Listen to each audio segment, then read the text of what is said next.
for the Shawn Hornbeck and Ben Ownby stories, by far one of the most memorable stories I've ever been involved with in my whole career. Prior to that, I would say watching the 9/11 attacks as it happened before our eyes, that affected me the most. But when I got the word that both boys were found, I actually was at home in the evening and I got a call from Kevin Steincross, and Kevin called me and said, "Are you sitting down?" And I said, "Yeah, what's going on?" And he said, "They found Ben Ownby." And I said, "Oh gosh, is he alive?" And he said, "Yes." And he goes, "Are you ready for this?"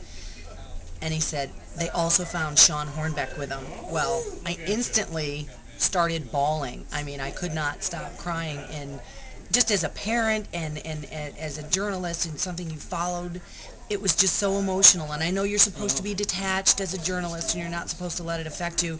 I openly and freely admit I cried for hours about that, just watching the coverage. And then when I saw those boys on TV and when I saw that they were alive and walking and their parents were going to get to hold them again, it just made me, it devastated me, and it made me so joyful inside all at the same time.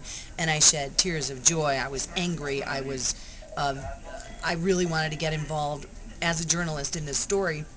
And even though it unfolded toward the end of the week, and I'm usually off on weekends, I called in and I said, what can we do to get involved? So on Sunday, myself and two other folks here from Fox 2, two producers, we drove to Rich Woods, and that was the longest drive. It was interesting, and it was foggy, and it was nasty, and there was downed trees and power lines. It was icy and disgusting, but we went there, and you got a sense as you entered this town and in this area that the joy, there were signs and there were yellow ribbons and there were lights on the wall green, welcome home, Shawn and Ben, and it was all still unfolding, and we all never really knew the whole story, but it was just an incredibly memorable story, and I can't believe that a year has gone by already, and thank God these boys are with their families, and hopefully it's just the first of so many years of the healing and getting back just hopefully what can be normalized for them. But I know it will forever stick in my head as something that affected me as a parent and a journalist more so than anything.